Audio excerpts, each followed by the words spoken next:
wow, R. Kelly is in the same prison with me. You know what I'm saying? Like, I wanted to write a book on his side of the story. Okay. So I wanted him to get out of protective custody.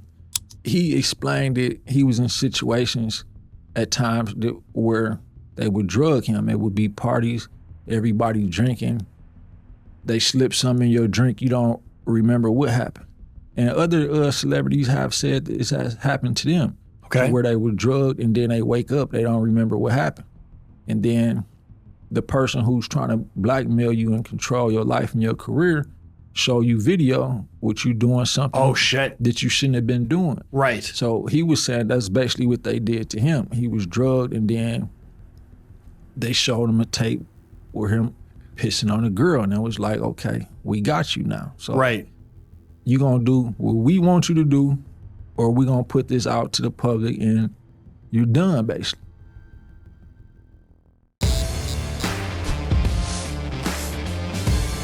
Ronnie Bo, let's fucking do this again right from the start. Welcome, brother. Let's start in the simplest case from the beginning. How did you get to where you are today? Well, I grew up in Milwaukee, Wisconsin, you know, in a impoverished environment, that is. And I started selling drugs at an early age. How old? I was about 11 years old. Fuck. Yeah. Wow. Okay. You know, I love my parents, but, you know, they were involved in things like they had drug addictions, you know, so, you know, they wasn't in position mentally to properly raise me. Okay. So I was raised basically by the dope boys in the neighborhood. So okay. I grew up in a life of crime, and I started rapping at an early age. You know, I made a name for myself locally rapping, and, you know, started getting a buzz on a national level before I got incarcerated, because I was still like in the streets. You know, I was funding my music career by, you know, street activity. Okay. So I started getting locked up. I was in and out of jail. You know, fast forward to, you know, becoming a podcaster or whatever you want to call it. You know, I ended up locked up with R. Kelly. Right. But at the time. How old were you when you were first incarcerated? My first incarceration, I was 13. Fuck. How long were you in for? And that would be, like in Canada, I think our penal system works different. At 13, you'd be in juvie or something? Yeah. Okay. So that's not like maximum security prisons, correct? Yeah, it's lenient compared to the adult system. Okay. Yeah, they give you multiple chances, and they have a lot more programs for juveniles than they do for adults. Programs like what?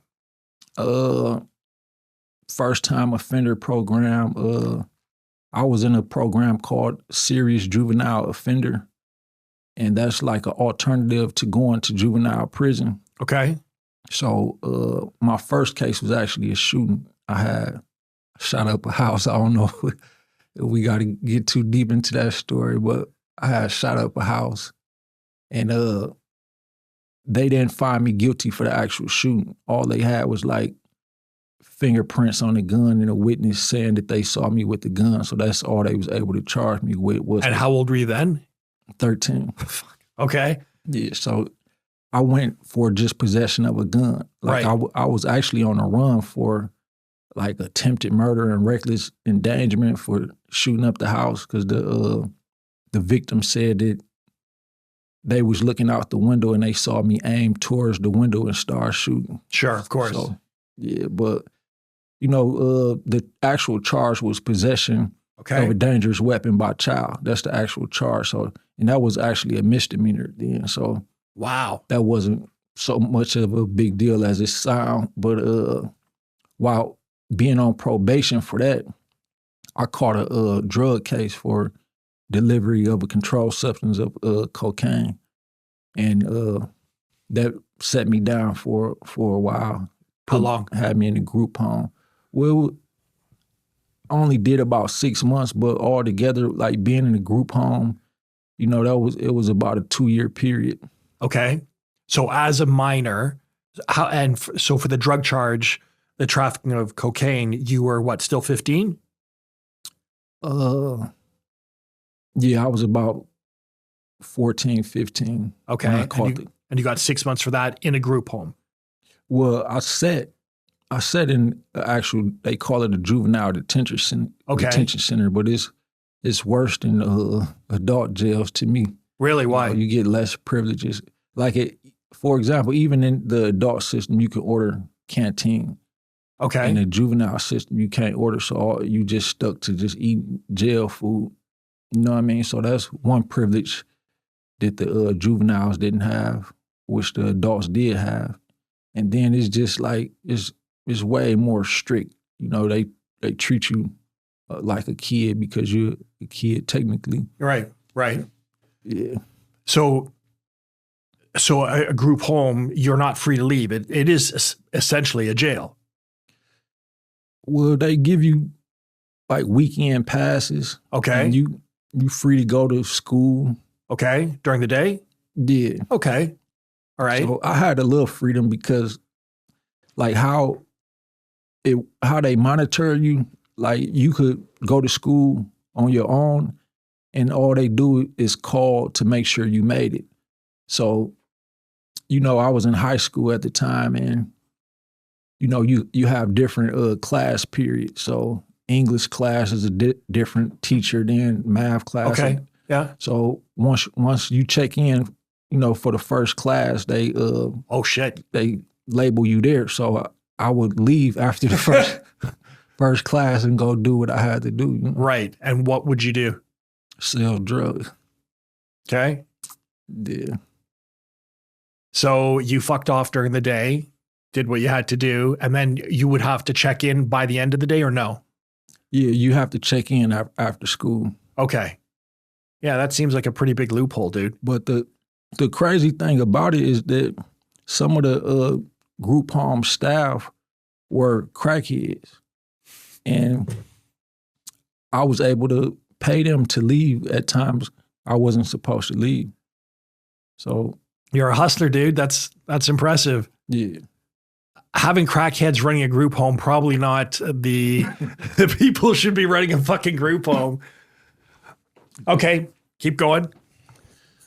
Well, yeah, I lacked parental guidance. So, you know, as a kid, you know, I had to become adult early, selling drugs, providing for myself and others. And, you know, I had like leadership abilities. I had like my own kids gang. As a kid, I was the bad kid, the class clown that everybody, you know, looked up to. And, right. You know, anything bad I did, like I had guns. Kids that age didn't have guns. So it's like, wow, this dude, you know, it's like in that environment, they look at you as a somebody. For sure. And people, you know, look up to that. So other kids who wasn't able to do that followed me. And so, you know, I became a leader at an early age. How old were you then?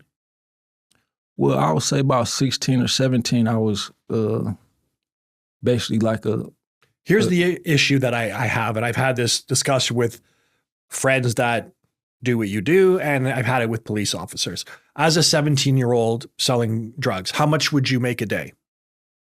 Well, I started off small time. Okay. And actually, as a kid, it seemed like a lot. So I would probably make $1,000 to $3,000 a day. Yeah, dude, $1,000 to $3,000 a day. No fucking kid or adult, for that matter, is going to make that with a regular job. Agreed? So how are we going to convince someone to turn their back on crime and get a legitimate job? That's a good thought, a good question, because that actually affects my life to this day. Right. Know, because sure. Yeah, man. I fucking get it. You know, and then I've had this discussion with like a good friend of mine who, you know, does some stuff. And he's like, the only reason why you turn your back on crime or selling drugs is because typically it ends two ways. You're either fucking dead or you're in prison. Okay, but for someone who has no other choice in their life, if they have no other options, what are you supposed to do? And fucking dude, 17 making $1,000 to $3,000 a day. How long ago was that too? Fucking 20 years ago? Yeah. Okay, man. I was making fucking $4 an hour as a kid. Okay. So I think that's part of the problem with trying to get kids not to do that type of shit. But it affects you negatively because like today, I don't sell drugs no more. Yeah. And coming from that and trying to work a job, like I tried to work a job, but it's like, okay, I felt like I was slaving for $20 an hour. And I'm thinking like, wow, I used to make $1,000 a day and now I don't even make $1,000 a week. Right. And it's hard to even manage like today, just knowing, and the temptation is still there. You know, that's honest of you. Thank you. Yeah, like growing up in that type of environment, like most of your friends and associates are still kind of like tied in some way.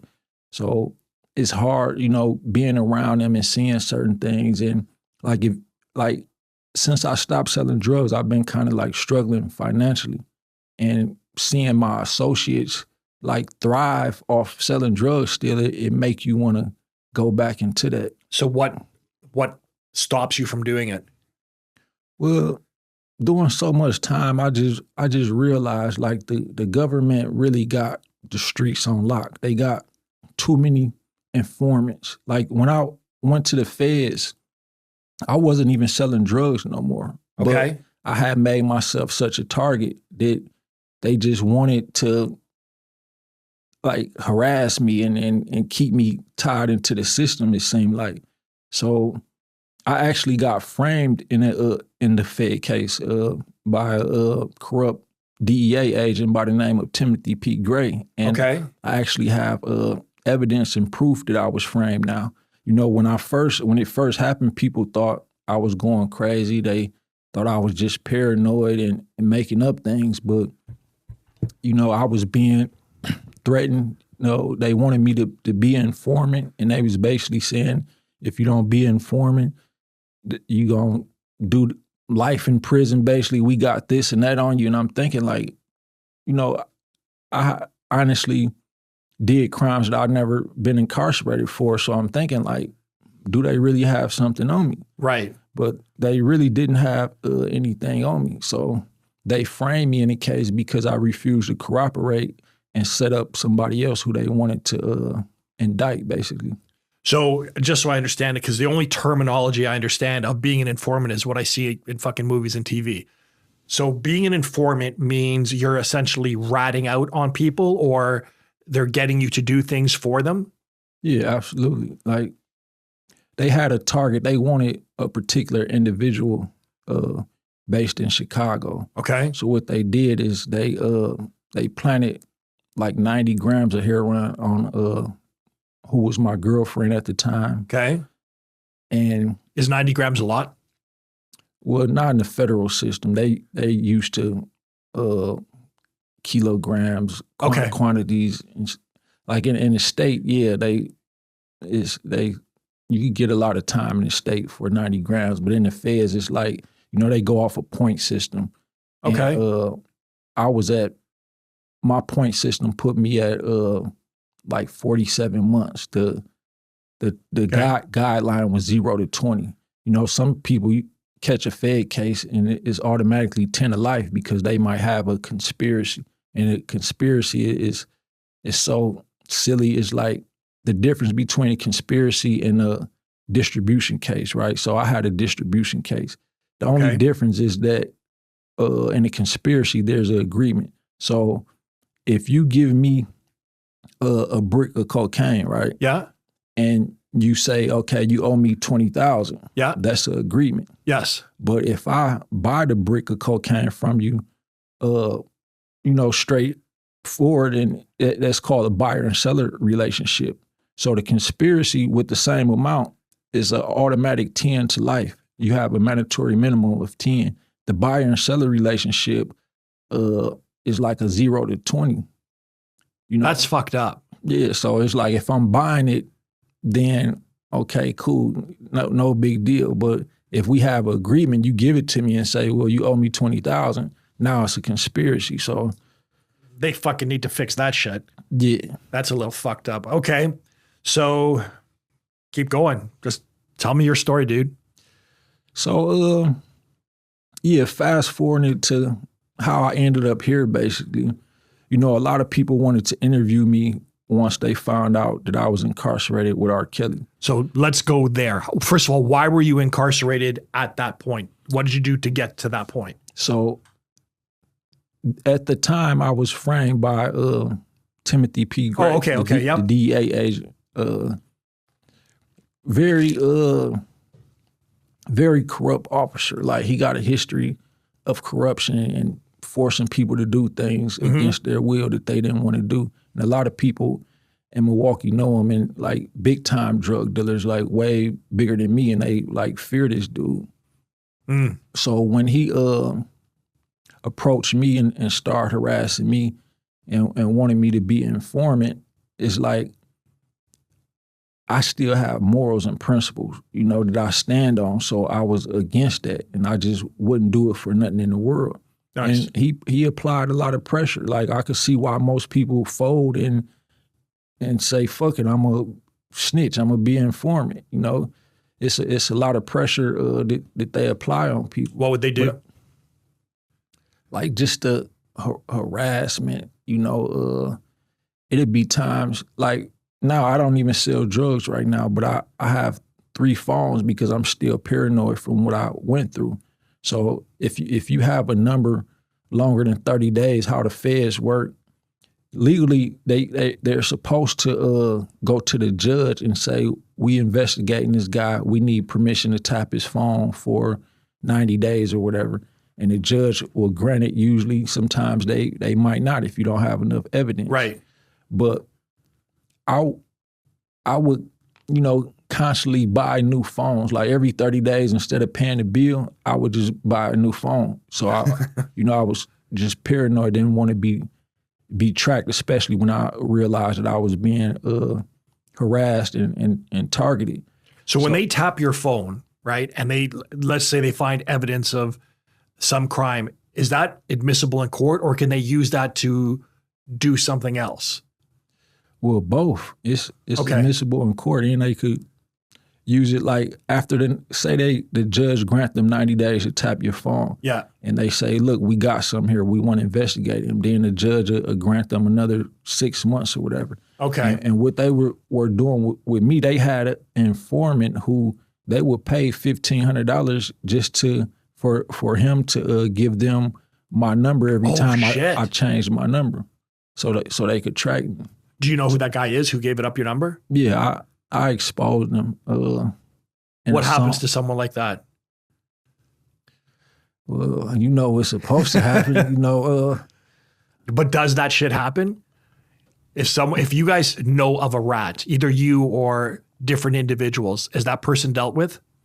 Well, usually, yes, you're supposed to kill the rats. But the crazy thing, nowadays, the rats run the streets now. The rats are killers themselves now. And it's a lot of people who fear the rats.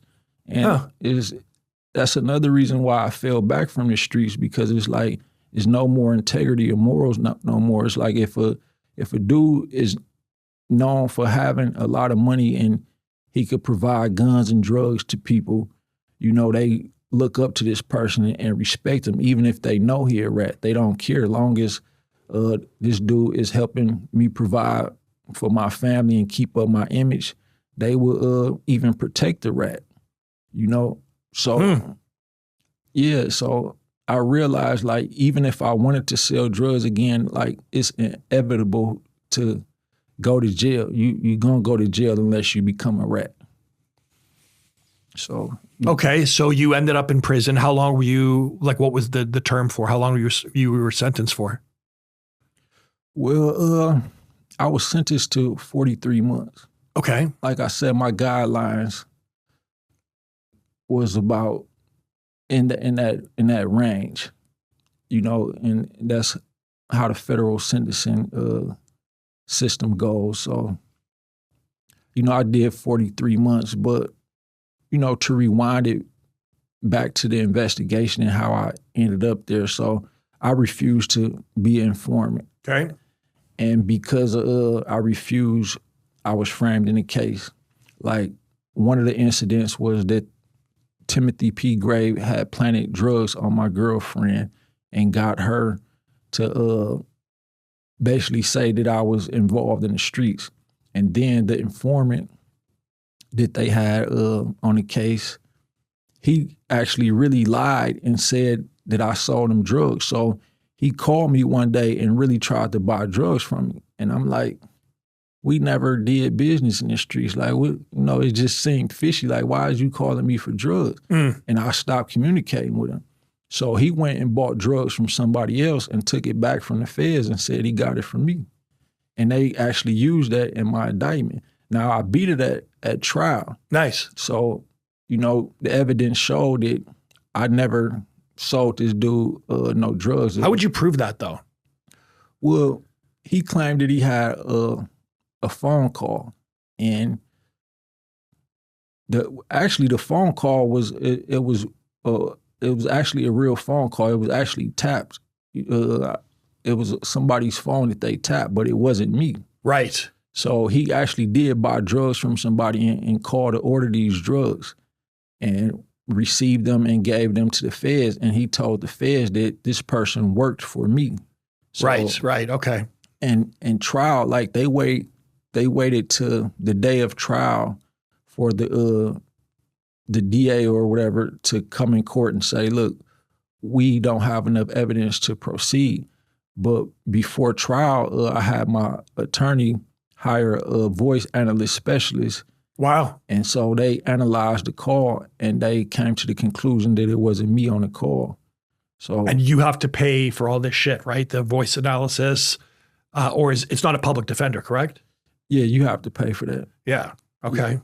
Yeah, but I actually beat the case. I did plead guilty eventually to what my girlfriend got caught with because I didn't want her to do time. Nice. And, she agreed to cooperate against me because the drugs that they planted on her, she really thought that was mine. So she felt like I was like putting her in a bad situation and fucking her over, and her family turned against me and was like, just tell on them, and she said that it was mine, and so I pled guilty to that to get her out of this situation. But that, like I said, the guidelines didn't carry much time. So it was like I had already set like 21 months or something like that before I took the plea. And my lawyer was like, dude, you got this much time, man, already. Just take the plea. You'll be out in a year or something. You know what I mean? Still a fucking year, dude.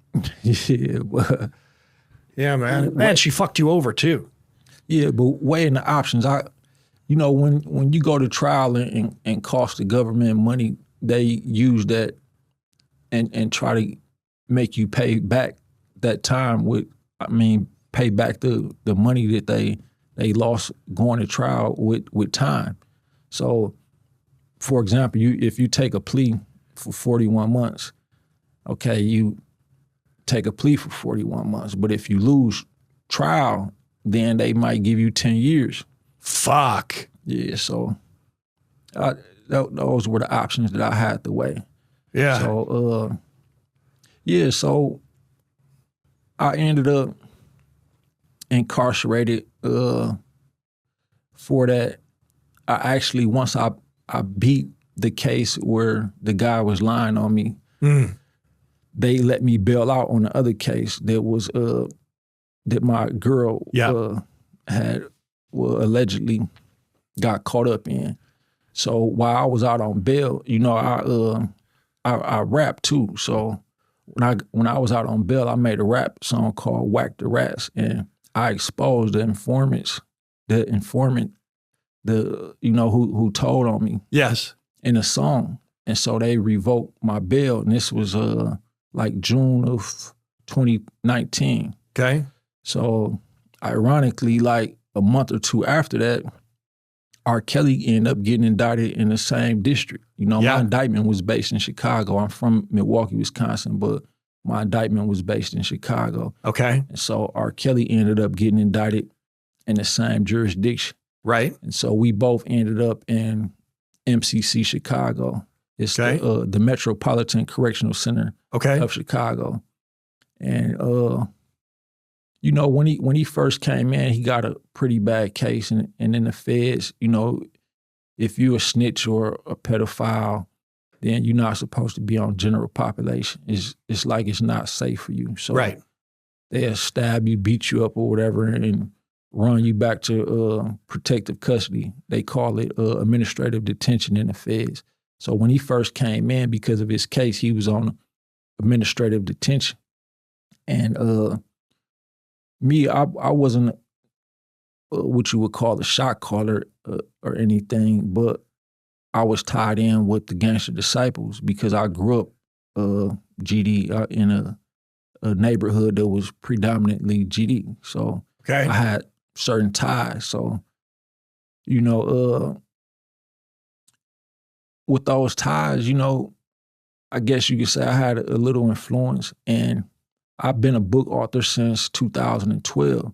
And my thing was, wow, R. Kelly is in the same prison with me. You know what I'm saying? Like, I wanted to write a book on his side of the story. Okay. So I wanted him to get out of protective custody. So, you know, I made the case to the, you know, guys who could, you know, make that happen. And basically was like, well, this happened to Tupac. It happened to Bill Cosby. It happened to Kobe Bryant. You know, it happened to Michael Jackson. It's like they put a sex case on all iconic black men, it seemed like, once they, you know, gained a certain level of popularity and influence. So that's the case I made to the jail. And I was basically like, we don't know if he did this. So let's try to get him on general population with us. You know, Okay. I really just wanted to do the book deal with him. Like, I wasn't concerned at the time about whether he was guilty or innocent at the time. I just wanted to be the one to tell his side of the story to the world. Fair. And so Was it a risk for him to leave protective and go into Gen Pop? Yeah, I mean, MCC Chicago is a dangerous place. But So being a celebrity, does that make you more of a target or does that make you safer? well, it can make you more of a target, especially if you don't have no protection, because, you know, people get extorted in places like that. Okay. So if they feel like this is R. Kelly, he should have millions. Yeah. You know, we could charge him for protection, basically. And that happens. Sounds like a good fucking deal to me. But believe it or not, R. Kelly really didn't have no money, no financial support. No shit. While he was in there, they found like $1 million worth of assets, and they took that. And then at one point, he had like $20,000 on his books. Yeah. And they took that.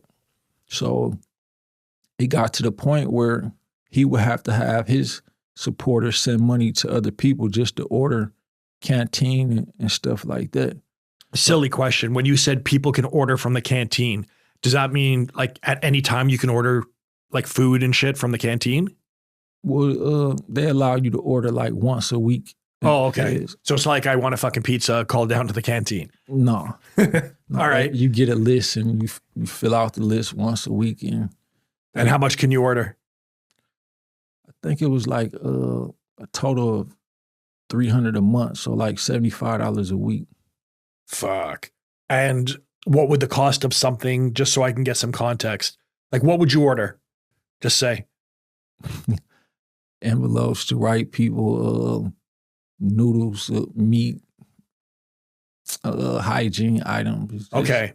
So that's not provided for you. You need to order that shit. Hygiene items, for example. Yeah, and they barely feed you in the feds. And then when they do feed you, sometimes the food is just so terrible. Like you literally can't eat it, or you got to force yourself Fuck. to eat it. Yeah. So before we get back into R. Kelly, because this is a fascinating topic to me, how would your day go in prison? Like, what time would you take me from when you wake up? What happens to when you go to bed? Well, you wake up early for breakfast. Okay, what time? And they do count. I'm gonna say like 6:30 somewhere up. Yeah, it's too fucking early. Okay, but okay. Yeah, I'd be like, get me later. Okay, 6:30. You do a count. So they count everybody to make sure everyone's there. Yeah. Okay, keep going. And you eat, and then What would be for breakfast typically? Pick a day and tell me what you would have for breakfast. a bowl of cereal, a slice of bread, or something like that. Yeah, some oatmeal and a slice of bread. So no like eggs and bacon and shit like that? Sometimes you might get an egg. An egg? One egg, yeah. Fuck. Okay. So what time is breakfast over? Maybe they give you like 30 minutes to eat. Okay. So maybe about 7. Okay. What happens next? And then how often do they count you, by the way? 3 times a day. Okay. Fair enough. After breakfast, what happens? Well, the day room is like usually open where you can sit down and watch TV, or they have a email room or you could go. It's like 2 computers. People could get in line to send emails to people. Phones open, so you get on the phone. Are your emails monitored and your phone calls, are they monitored? Yeah, everything is monitored. Especially like some people, they put on a monitored list to where like they won't even send your emails out unless they like monitor it first. Like for example, it was a guy up in there. He was known in the media as the hipster terrorist. Okay. He was from like Palestine or somewhere like that, and he traveled over there to help the Palestinians with the war, and he got indicted for that. And so he was on the list as a terrorist. Okay. And so they monitor everything. They monitor everybody, but some people, it's like they strictly focus on a certain list. If they put you on a certain list, then everything you do, like you can't even send out a letter until it's investigated by certain people. You can't receive a letter until it go through a certain process, emails, so for example, he was on that list. I somehow ended up being on that list, even though I was in there for a petty drug case. Yeah. R. Kelly was on the list. Okay. So how did you made the request to be able to bring R. Kelly out from protective? And when you're in protective, what does that mean exactly? It's just isolation. Like, as in you're by yourself? Yeah. They have what they call the SHU in the feds. I've heard that term before. Segregated housing unit. So that's where they send people for disciplinary activity. Okay. And unfortunately, the people who are on protected custody are within this same environment. So being on protected custody is like, it feels like a punishment, for those who have to go through that. Because like me, I've never been on protected custody, but I've been in the SHU for disciplinary reasons, and the person on protected custody might be like right next door to you. So they suffer from the same conditions that people, who are in the SHU for disciplinary reasons suffer. Okay. So it's just terrible for anybody who have to go through that. Are you in contact with other people, or are you completely in solitary? Well, yeah, you completely in solitary, but there's other people who are in solitary as well who might be next door or across the hall or something. You can communicate with them through the door. And that's how I basically got a message through R. Kelly, because I knew somebody named Keith Davis, to be exact, who was in there for disciplinary reasons.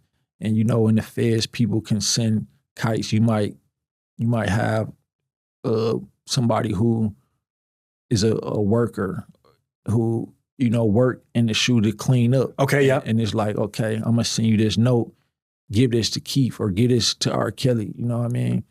And so I sent a note basically saying, let R. Kelly know, to try to put in the paperwork and get on general population, let them know that he'll be safe here and it's a better environment for him. He can make phone calls every day. He can send emails. Okay. You know, so yeah, they made that happen. He put in the paperwork and like within a couple months, he was on general population. Okay. So what happened next? And in your cell, just for my edification, how many people are in a cell? 2. Okay. And in the shoe, is how many people are in a room? Just the one? It's 2. Okay. It's the same. Okay.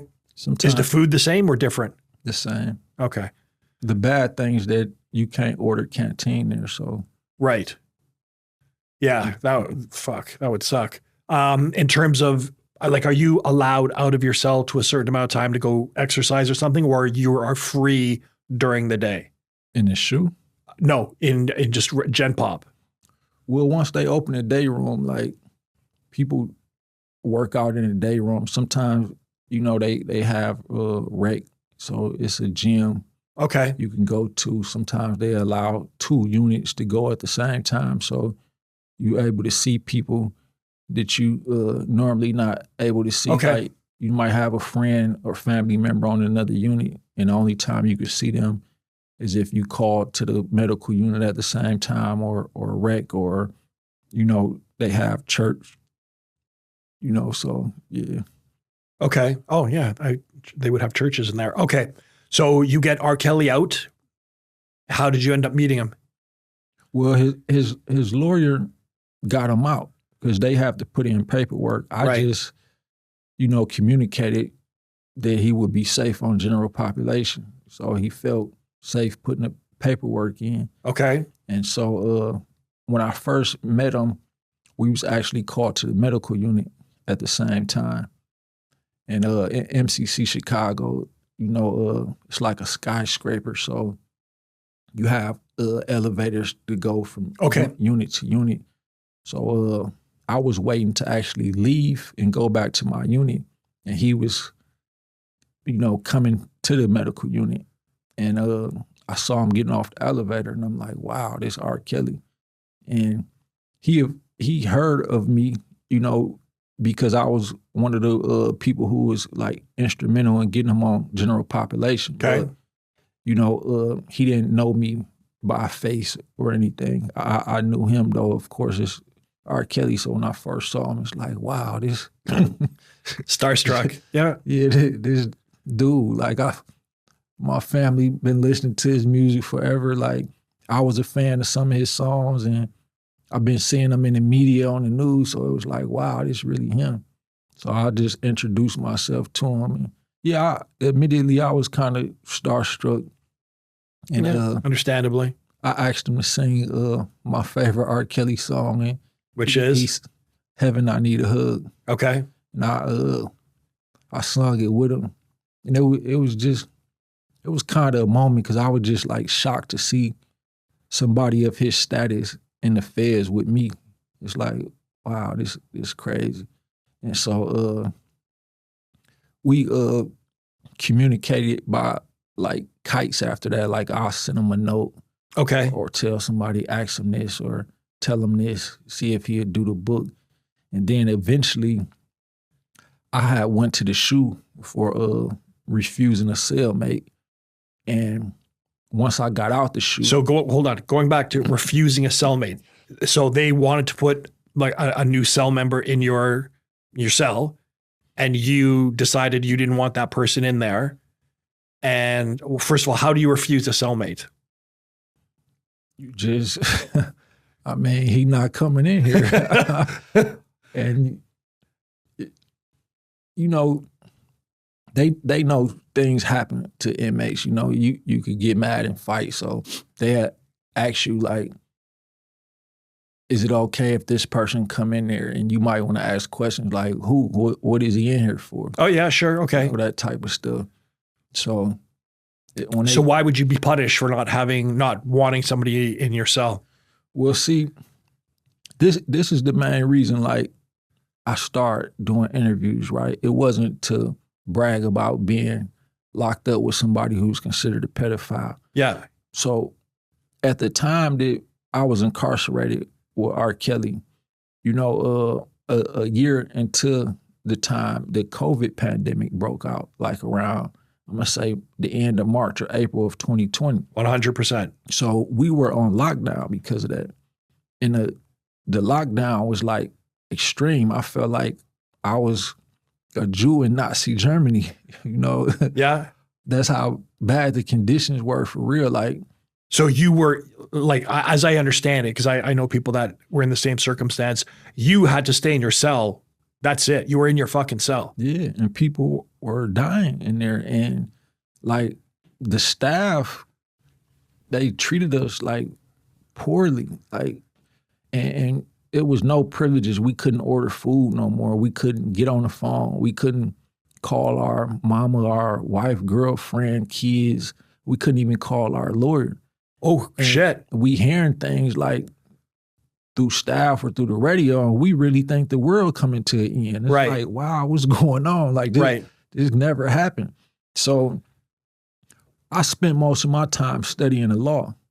And Good for you. like I said, I was framing the case, so I had an active lawsuit against the DEA agent Timothy P. Gray. And they actually settled that lawsuit. Good for But you. speaking of that, with me studying the law, civil rights, and all that, like I knew that our rights was being violated. So I tried to initiate a class action lawsuit on the behalf of not just myself, but every inmate in there. And R. Kelly was one of those inmates.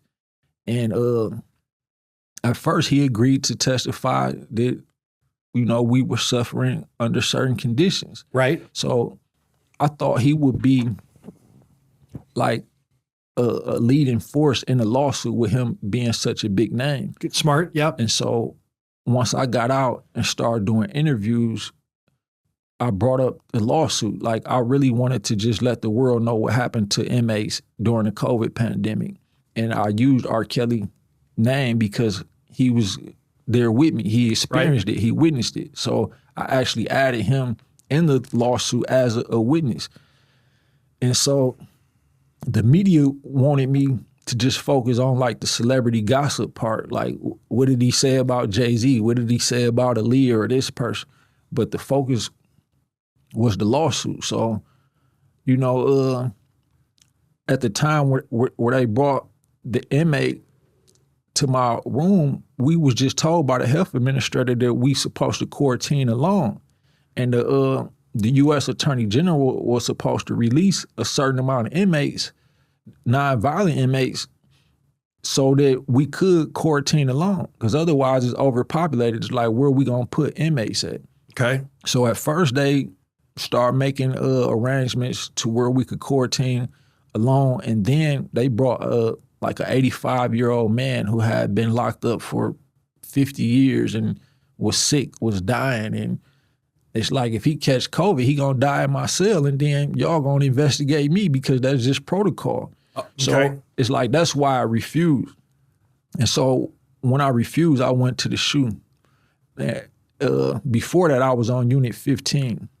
And then when I got out the SHU, they put me on Unit 19. And this is where R. Kelly did most of his time at. This is where he was at. So at this time, I ended up on a unit with R. Kelly, to where I was able to see him every day and talk to him. Nice. Okay. Every day.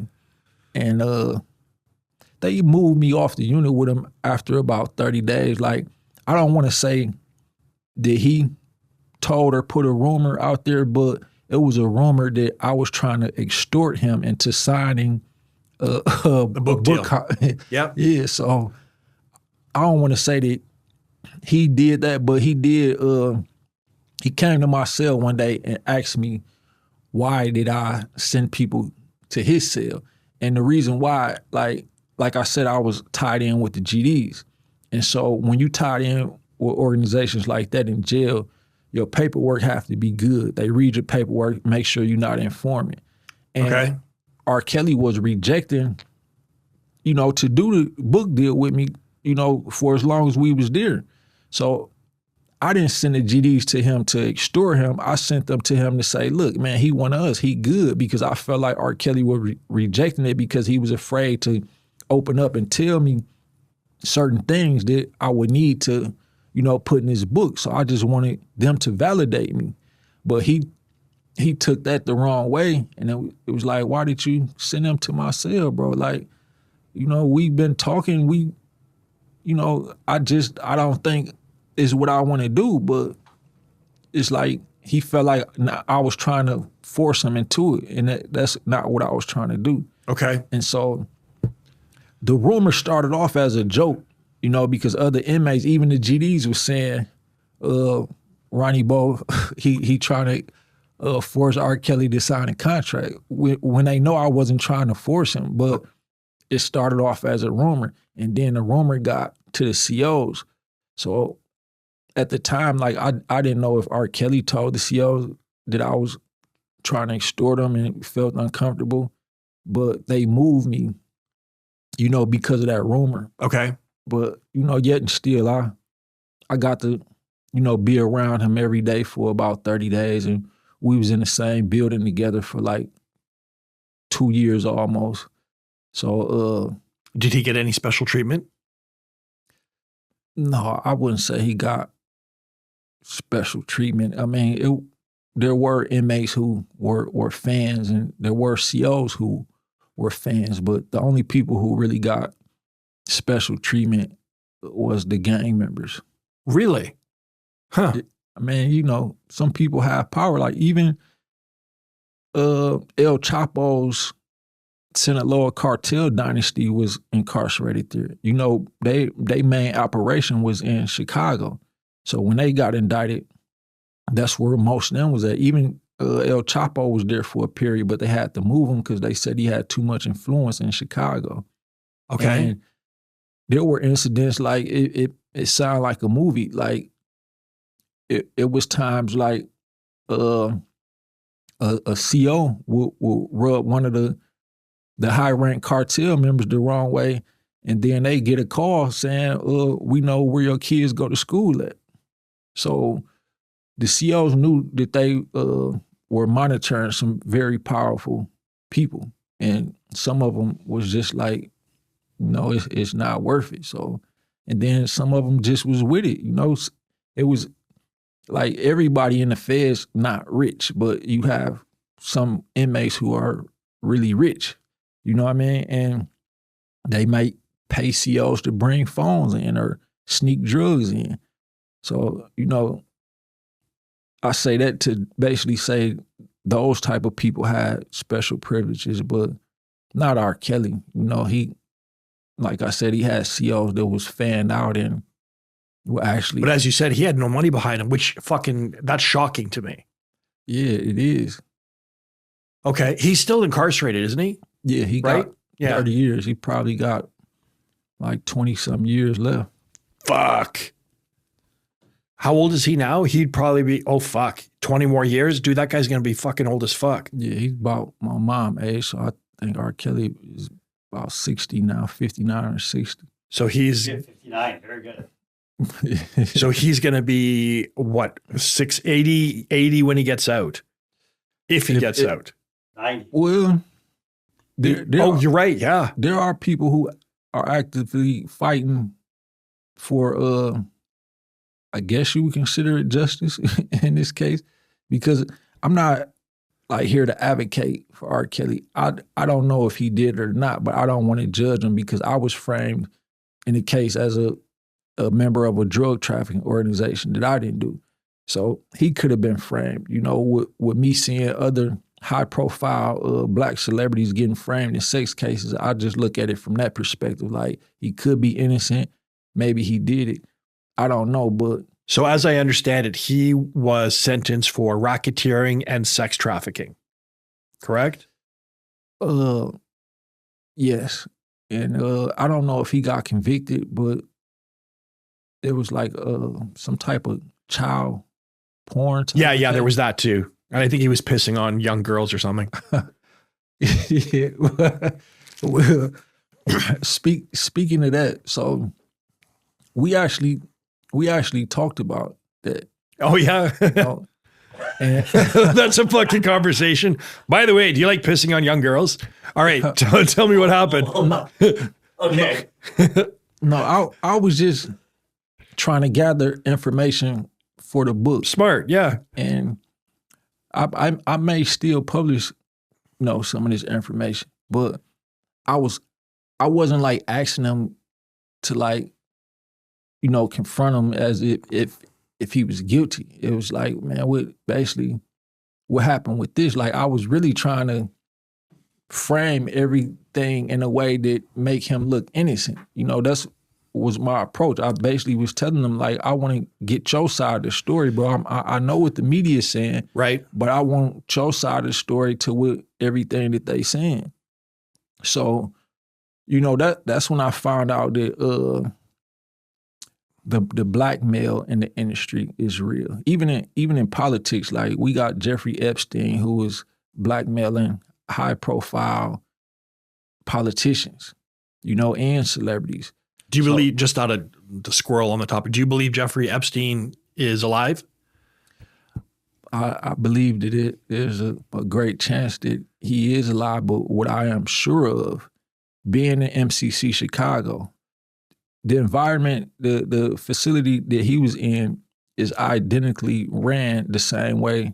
Like he was in MCC, or I think they call it MDC, okay, in New York. I was in Chicago. Yeah. The rules are the same. The conditions are the exact same. And when you are on suicide watch or even in a hole, they don't give you nothing to kill yourself with. Right. It's nothing that you can hang no sheets on to kill yourself. Right. So it's impossible for him to kill himself. Now, could he be dead? Yes, they could have killed him because he knew too much and was probably willing to expose some high profile people. Mm-hmm. Or it could be the other way around. They could have, you too important. We can't let you go through this. We gonna frame it that you got killed and send you somewhere to hide. So you don't believe he killed himself though? I know for sure he didn't kill himself. Right. And the whole point where the cameras went down for a certain period of time, like, come on, motherfuckers, that's a little too coincidental. But okay, cool. So you're saying that, so go back to how you were talking to R. Kelly every day. You want to get his opinion. You want to get his sort of side of the story. What happened from there? Well, certain things that I asked him about, like, so with regards to you saying he was peeing on little girls or whatever. So he explained that he was in situations at times where they would drug him. It would be parties, everybody drinking. They slip some in your drink, you don't remember what happened. And other celebrities have said this has happened to them. Okay. Where they were drugged and then they wake up, they don't remember what happened. And then the person who's trying to blackmail you and control your life and your career show you video with you doing something that you shouldn't have been doing. Right. So he was saying that's basically what they did to him. He was drugged and then they showed him a tape where him pissing on a girl, and it was like, okay, we got you now. So right. You gonna do what we want you to do, or we gonna put this out to the public and you're done, basically. Right. So he was explaining like that things like that do happen, to high profile people, and that it happened to him. Not that he admitted to peeing on a 14-year-old girl, but that was the scenario that he gave. Who would be the people doing that though? Like it makes total sense to me, and it falls back to your conversation, our conversation about Epstein. He was, as I understand it, just a master of blackmail. So he would have these massive parties. He would know, even P. Diddy, for example, I believe he had cameras in all the rooms of everything happened. The amount of information that people like Epstein or Diddy would have on people, that's powerful. That's powerful information. You ruin somebody with it. Political figures. Jeffrey Epstein had, information on massive political figures, celebrities. So yeah, I mean, that could just cripple a career. Yeah, and R. Kelly was worth $1.2 billion, and there billion. Did you say billion? 1.2 billion. Holy fuck! Yeah, his catalog was worth 1.2 billion, and he was barely surviving. Like he had to continue to go on tour just to keep up his image and provide for himself and his family. So when he realized how much he was worth and seeing what he actually could account for, he wanted to go back and try to see if he can get what he was worth. And he, reviewed some of his contracts, because like a lot of people say that he can't read, and he even made that case.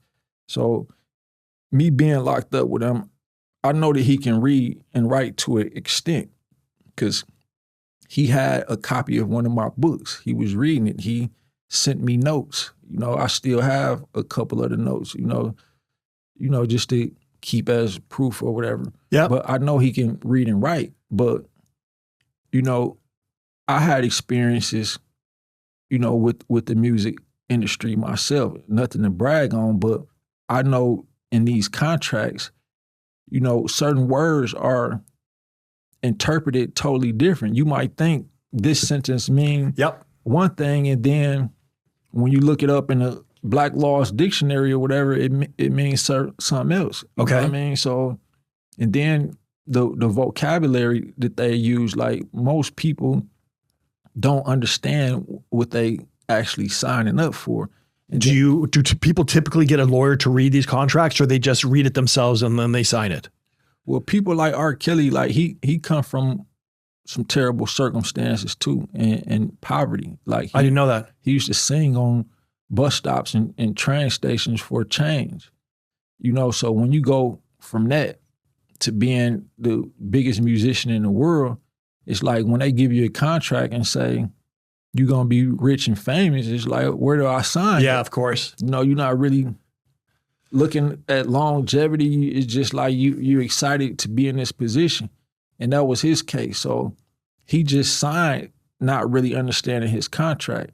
And then when he realized, what he had amounted to, and that, this wealth was not in his position, it was in the people who felt like they're responsible for his career position. It's like, this not right. So he wanted to do something about it. So he made the case that he can't read and write. And technically, when it comes down to the contracts he had, like, I could understand, like, you probably didn't comprehend nothing in this contract. You know what I mean? To your point, and I read this a couple of weeks ago, that Whitney Houston at the time of her death was almost broke, right? That fucking blew my mind. I believe she was $20 million in debt, and she was going to sing at Clive, what's his last name? Clive Davis? Clive Davis's that party that night, and she passed away in her bathtub.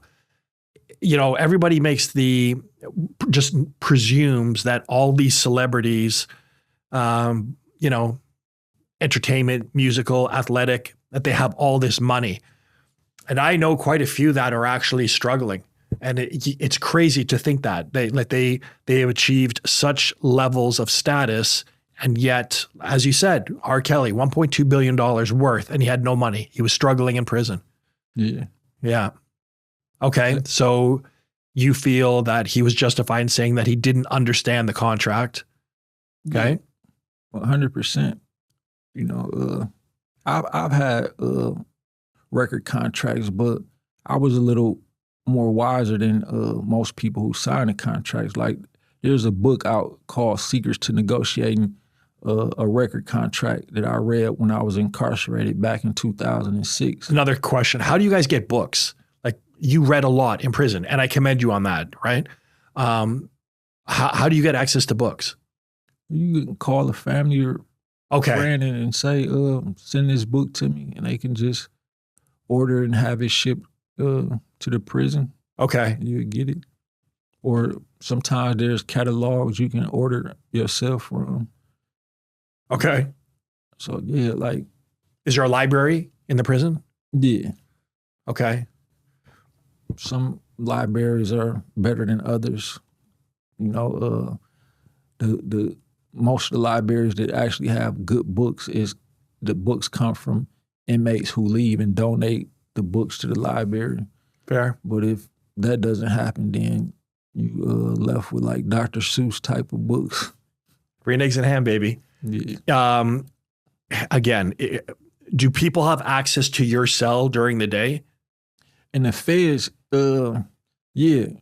How do you know? And again, how do you know people aren't going to steal your shit? The prison system is kind of political, and people, even though they're inmates, they move on morals and principles. It's like, for example, when I was in the feds, I was with the GDs. Yep. One of the rules that we have to live by is no stealing. You know, we have to have integrity. Yep. So, believe it or not, most people, you know, live by certain morals in jail. So you just know certain people not gonna steal from you, and those who do, they get hurt real bad. So, yeah, I dig it. Nice. Okay. Finishing up with R. Kelly, how did things progress from there? Like, you were moved out of the unit. What happened there? And when you were moved out, how much time did you have left in your sentence? So I left off the unit with R. Kelly in December of 2020. Okay. And then I left that facility in May of 2021 and went to Gilmer, West Virginia. That's where they shipped me to after I was sentenced. Okay. So by then I only had maybe 6 months left. And then I got out towards the end of 2021. Okay. And, you know, back to life, back to reality. You know what I mean? That was a good song too, by the way. Yeah. What have you been doing since then? So from your release, what happened with your situation with R. Kelly, and what do you do now for yourself? Well, my situation with R. Kelly, it just, we not even cool no more. Okay. He got this, I don't know if he want to call her a girlfriend, but she used to be his nutritionist, this lady. She want to be famous, so I'll say her name. But her name is Sharon Wynn, but she used to be his nutritionist. And once I started going viral about being incarcerated with R. Kelly, she was trying to create friction between me and him. So she was telling him that I'm out here making money off doing interviews using his name. And you guys can vouch, like, I didn't get paid to do this interview. You know, maybe the flight or whatever was paid for, but I'm not out here making money off his name. So right. I was upset about that, you know, and I was more upset that he actually believed it. Right. Well, and so he started telling people, like, dude making money off my name. He not sending me money. He know what I'm going through in here. And it's like, bro, I don't owe you nothing, and I'm actually helping you. You know what I'm saying? I'm not saying nothing, even now, I'm not saying nothing bad about the man. To your credit, dude, you came in here and we had a conversation, and not once did you say that you thought he was guilty, that he did anything of this.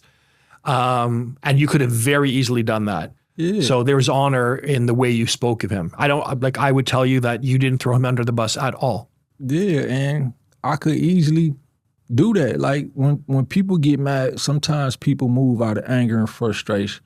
True. And they do unethical things. So I could just say, I could lie and say he told me that he was fucking 14-year-olds, you know? Yeah. But I won't do that because I still have morals and values that I live by. Yeah, and you'd be a lot better off if you were shit-talking him.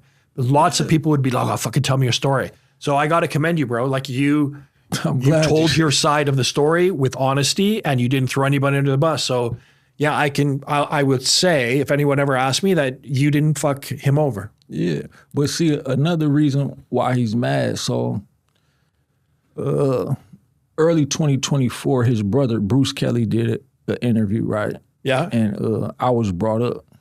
So he confirmed that I knew R. Kelly and that we was locked up together, but he expressed that him and R. Kelly and I guess their immediate family was upset with me for speaking about certain things, in particular Jay-Z. So they act like they scared of Jay-Z. Yes. Why is that? Why is everybody scared of Jay-Z? Well, he got money and power. A lot of people, it's not even about the anything to got to do with threat or danger. It's like, for example, he could blackmail people. I mean, blackball people, blacklist people. So, like, for example, I rap too. I never really had a very successful career, but you know, if I wanted to get signed or if I wanted certain opportunities, you know, Jay-Z could easily say no. You know, like he did it with people in the industry, like Chris Brown, when he caught the case for allegedly abusing Rihanna. You know, Rihanna was signed to Jay-Z, so he went against Chris Brown. And there was times like at award shows, he would say, well, if y'all let him perform, I'm not coming. And they wouldn't let Chris Brown perform. So a lot of people are afraid of him because of the power. Right. But Bruce Kelly was explaining that he feel like I'm putting R. Kelly life in danger by speaking on certain things. And so we had a talk, like during the interview, he mentioned the talk that he and I had, and I told him, okay, I won't speak about that no more. But in the same interview, he had the audacity to, like, he confirmed what I said basically, but in the same sentence, he basically said, I know more about the situation than Ronnie Bo because that's my brother and I was on tour. So he confirmed the things that I said about Jay-Z and acted like he wanted to be the forefront of it. It's like I felt like they was jealous that I was getting so much attention from my interviews. If you look at it, I have way more viral interviews than anybody associated with R. Kelly. And I'm not saying nothing bad about him, but it's like they want to be the ones who get booked for podcasts and interviews to speak on R. Kelly, and they not.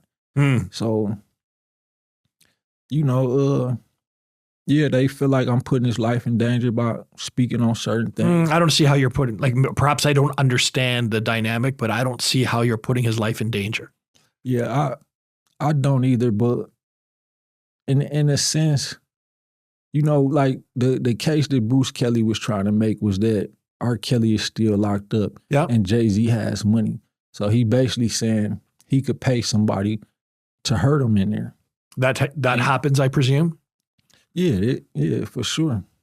It's definitely, you know, people get hits put on them in the feds and the hits are carried out. Like last year, R. Kelly was in the media because a Aryan Brotherhood member came forth and said that he was assigned to a hit to kill R. Kelly in prison. I don't know if you remember seeing that, but it was in the media a lot, and his lawyer was trying to get him released because of that threat. Really? Yeah, but how would that be associated with you? How are you responsible for that? Well, I'm not saying that I'm responsible for that, but they were saying in scenarios like that, you know, with me speaking out about, you know, certain things regarding Jay-Z or about his contract, you know, some people, you know, he's actually still fighting to get his catalog, which is worth $1.2 billion. So, you know, who owns his catalog? Sony. Okay. So there are people who still don't want him to get that. Of course. Yeah. Fuck, why would they want to give that shit up? No way, dude. That's never going to happen. Yeah. And Jay-Z, he has his own record label? Yeah, it's Rock Nation. Right, okay. So there's no ties to Sony. All right. So what are you doing now and what are your plans? Well, I actually just signed a podcast deal with Podgo. Okay. I don't know if you're familiar with Tristan, but I know you were in the Digital Social Hour group, right? I believe that's how we met. Yep. So the owner of Digital Social Hour, he started his own podcast conglomerate to where he's signing podcasters and he distributing the content and he is signing sponsors to you. Good for you. So yeah, I got that going in. You know, it's like since I became vocal, you know, about speaking on certain things, I actually gave out my phone number in an interview with Matthew Cox on Inside True Crime that did about 1 million views. And, people from all over the world been calling me and trying to connect with me. Some people, just act like they may think I'm a bigger celebrity or person that I am, and they might just call because they starstruck. But there are people who, have things going on who just wanted to connect with me or wanted me to speak out on other things. Like Michael Jackson's former nanny called me and told me that I should tell stories about Michael Jackson, for example. And do you have stories about that? Like, what do you think about his passing? Well, certain topics I don't like to speak on unless I get like certain people to vouch. Like, for example, so back home, there was a 7-year-old girl who went missing, right? Named Alexis Patterson. Okay. And she's heavily in the local media and, national media, CNN, USA Today, major media platforms covered the story as well. Okay. So I ended up connecting with the mother and other family members who were involved, but I wasn't willing to speak on the situation unless the mother or certain people would come forth and say, well, yeah, I talked to him and I told him these stories and I'm giving him permission to go on platforms and tell what happened. That's respectful. So like with regards to the former nanny of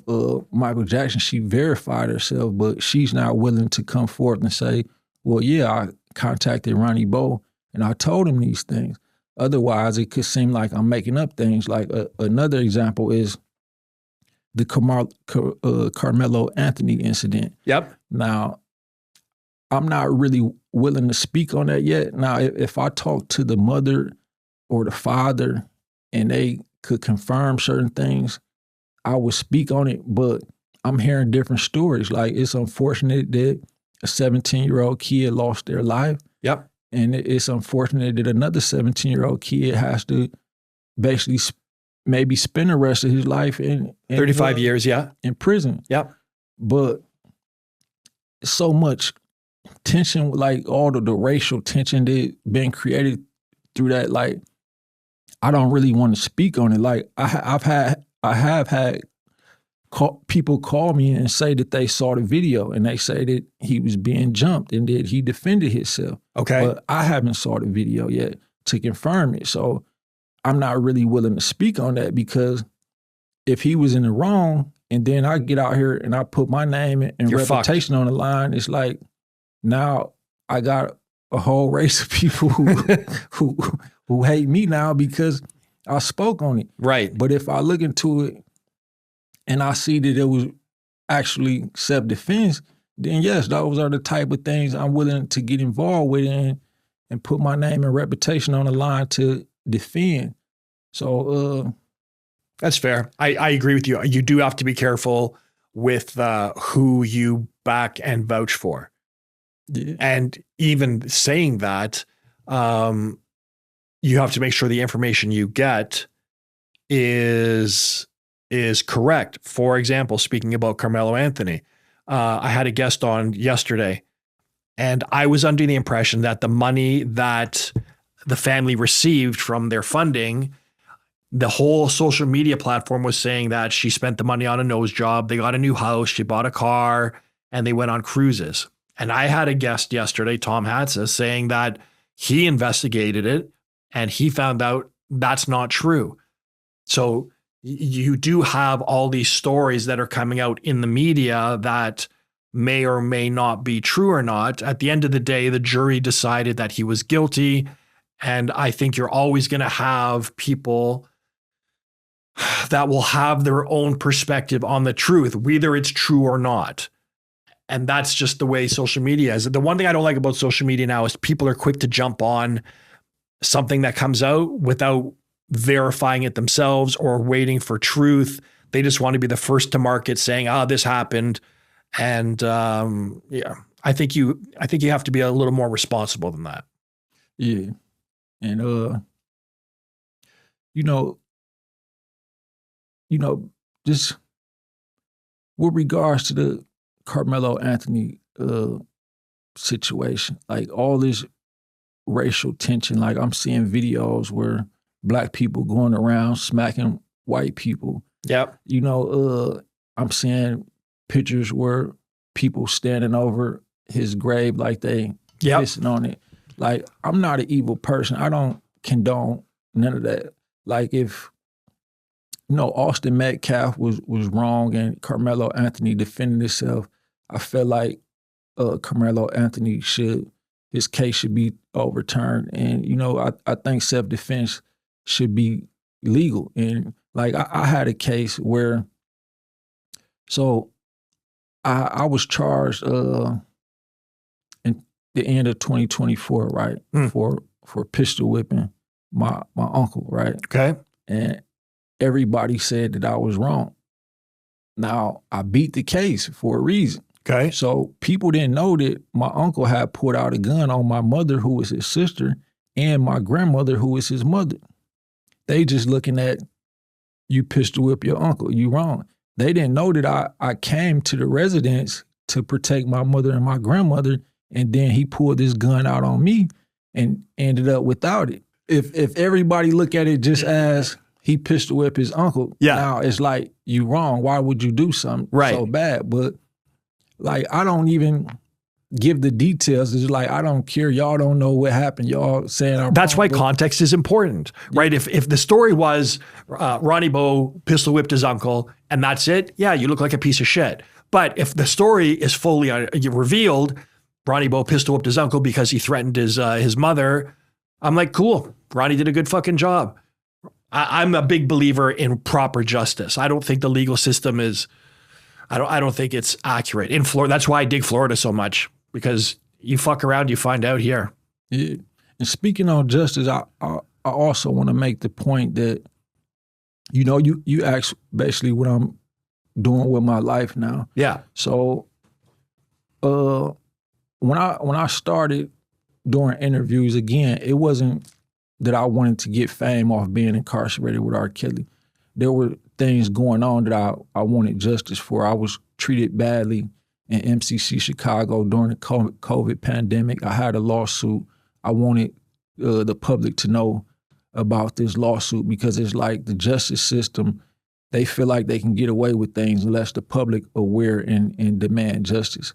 So I had also filed a lawsuit against the United States government and the International Court of Justice, which is a different jurisdiction than a state case or a Fed case. It's the world court. And when I was incarcerated, I studied, what Malcolm X did before he was assassinated.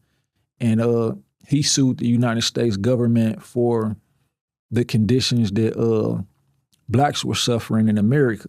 And his thing was, he was actually against Dr. Martin Luther King for most of his career, because Dr. King was fighting for civil rights, which means your rights in this country. Right. But Malcolm X was saying, no, it's bigger than that. They're violating our human rights as people. Right. So this has to be brought to the United Nations for other governments to see what they're doing to us and decide, well, y'all should be penalized for that and y'all should get pay them reparations or whatever. So you believe reparations should be paid? Yeah, absolutely. I mean, the fact of the matter is, I don't think nobody denies the fact that, black people were enslaved for 400 years. Okay. And some people don't realize the impact and the effects that has on us today. So, for example, my parents come from my grandparents, and my grandparents come from my great-grandparents. Mm-hmm. And my great-grandparents come from former slaves. Okay. And slaves were subject to conditions where men were humiliated in front of their daughters, wives, sisters. Like, they would be hung, they would be castrated to where the testicles was cut off in front of their wife, their kids. The mothers and daughters were being raped in front of the fathers or brothers, and that affects you mentally and emotionally. And those genetics, like those stress genetics and trauma genetics are passed down. So, you know, people talk about the Black community, and admittedly, the Black community is terrible. You know, like especially the youth. They robbing, killing, stealing cars. You know, even with me having a past and understanding, you know, why I did certain things, it's like these conditions need to change. But I understand these same youth are raised by parents who was probably drug dealers, prostitutes, robbers, thieves. And so how they gonna raise the youth to be better than them? Yep, fair. And sometimes they turn out worse. But this goes all the way back to slavery. You know what I'm saying? Like, it's kind of like they never had a chance, because if you raised by people who are mentally and emotionally just thrown off and traumatized and probably mentally ill, then even if you want to be a good person, like you being raised in these environments by people who can't guide you in a proper way. So it's like me, I felt like I never had a chance. Like, I wanted to go to college. I really had these aspirations, but it's like my conditions were so bad that I tried to do what I saw other people doing. You know what I'm saying? My parents were drug abusers. I love them and I don't want to talk about them, but the fact of the matter remains that I wasn't raised properly. Agreed, and yeah. So I ended up doing things that I shouldn't have done that affects my life to this day. So, so I sued the United States government in the International Court of Justice. So this went in front of the United Nations and things of this nature. And I'm going to state something that I never stated on no other podcasts. I know how people would look at it. They'll say I'm crazy or I'm hallucinating. But in this lawsuit, you know, people talk about UFOs and extraterrestrial life. So when I was writing this lawsuit, I realized the dangers. I'm seeing that Malcolm X, Dr. King, Fred Hampton, many other people got assassinated for trying to seek justice for the Black community. So I realized the dangers that I was putting myself in. And I asked God, like, what am I gonna do if I file this? Like, are you gonna protect me? And God showed me a sign in the form of what you would call a UFO. Now, if you track this lawsuit back, I stated in the lawsuit that I will be protected by extraterrestrial life. Now, whether people think I'm crazy or not, it's documented that what you call extraterrestrial or aliens deactivated certain nuclear power plants all around the world, like in the United States and China and Russia. It's documented, but the media don't really talk about that. So this stuff is real. So the same day that my lawsuit against the government was filed, there was a UFO sighting in Milwaukee. Okay. And I'm not saying I summoned it, but it was a sign that, yeah, we here, we will protect you, as crazy as it may seem. And it was documented in the local news. Now, at first, the local news said they saw the sighting, they admitted they saw the sightings, and the next day, they say it was two planets kissing. Now, that sounds crazier than saying it was a UFO. You could have just admitted it was a UFO and left it at that, but y'all turn around the next day and say, well, we looked into it, it was two planets kissing. Yeah, I don't even know what that fucking means. Two planes kissing? Well, what the fuck? Two planets, yeah. I don't even see how that's possible. But two planets or planes? Planets. Oh, two planets kissing. They said Jupiter and another planet was like somehow passing in front of each other. Yeah, yeah. I don't know. That sounds a little. Now I want to look into that. But it's documented. Yeah, yeah. So you know, I just want to start a movement to open minds and unite people with open minds so the justice could be served. And it's not a thing for blacks. It's about all people who want justice for all people. Yeah, nice. Because injustice for black people leads to injustice for other people. You know, sometimes people get frustrated and they cause problems for other people and other races. Like even the Carmelo Anthony thing. Like, I think it's totally wrong what they doing. Like, you going around slapping that white people, like, that's not cool. I'm totally against that. Yeah. But I understand some people just frustrated and they don't know no better. Like, some people really think that this is the way to get justice.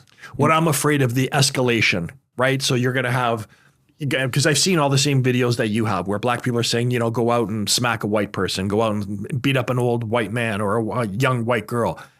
There's going to be retaliation to that. And then there's going to be retaliation to that. Like, where does this fucking end?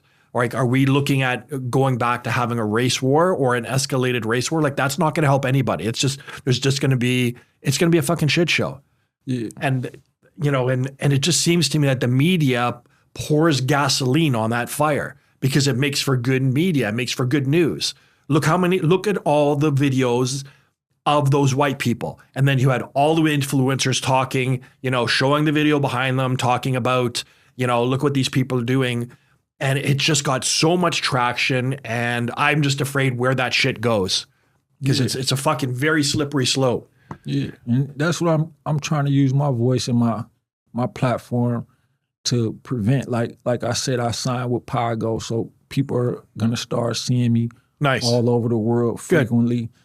Good. And I just want to open minds and unite real people. And if it's okay, I would like to give my number out again. Like, go for it, brother. Cox, Inside True Crime, he said that was stupid. I think you're inviting a lot of fucking phone calls, but go ahead, my friend. Go fucking do your thing. No, but people don't understand it. Like, my social media is being targeted. Like, I would have over 1 million followers right now.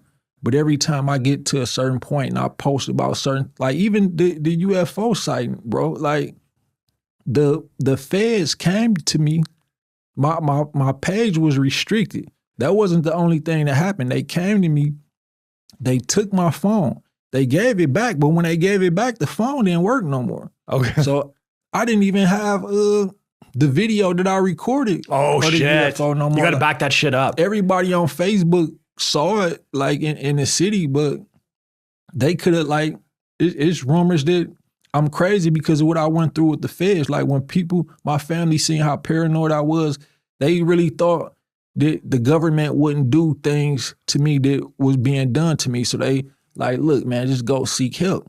And then one of the people who advised me told me like, man, if you go seek help, you can use this in your case. Like when they indict you, like, you get time off for mental illness. So I went and sought help for real. Yeah. So because I went and sought help, people think, okay, he really crazy. You know what I mean? But if I was really crazy, I couldn't sit up here and conduct a conversation. No, you're articulate. Like this with anybody. You know, so if you want to give your number, I'll go for it, man.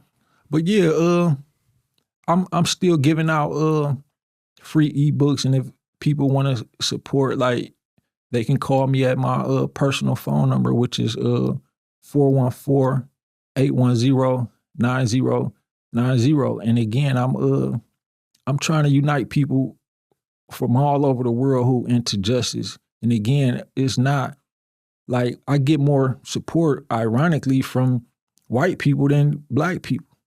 You know, like there are people who call me and said, look, I know that you're anointed by God. I really just want to support.